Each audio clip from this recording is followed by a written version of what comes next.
যশোর জেলার শার্শা উপজেলার কাশীপুরে অবস্থিত বীরশ্রেষ্ঠ নূর মোহাম্মদ বেলতা কাশীপুর কওমি মাদ্রাসা ও এতিমখানা, যা প্রতিষ্ঠিত হয় 1985 সালে।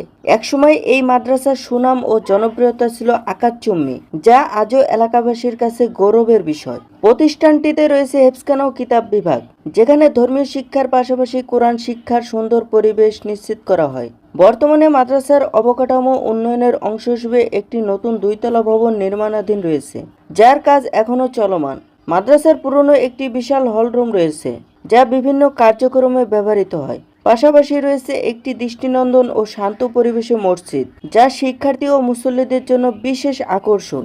মাদ্রাসার একপাশে প্রতিষ্ঠিত হয়েছে একটি মহিলা কওমি মাদ্রাসা, যা নারীদের ধর্মীয় শিক্ষার সুযোগ সৃষ্টি করেছে। প্রতিষ্ঠানের ভেতরে রয়েছে অসংখ্য ফল গাছ, যা পুরো পরিবেশকে করে তুলেছে সবুজ, স্নিগ্ধ ও মনোরম। এছাড়াও প্রবেশপথে রয়েছে একটি সুন্দর ও দৃষ্টিনন্দন গেট, যা মাদ্রাসার সৌন্দর্যকে আরও বাড়িয়ে দিয়েছে। সব মিলিয়ে এই মাদ্রাসাটি শিক্ষা, ধর্মীয় চর্চা ও প্রাকৃতিক সৌন্দর্যের এক অনন্য সমন্বয়।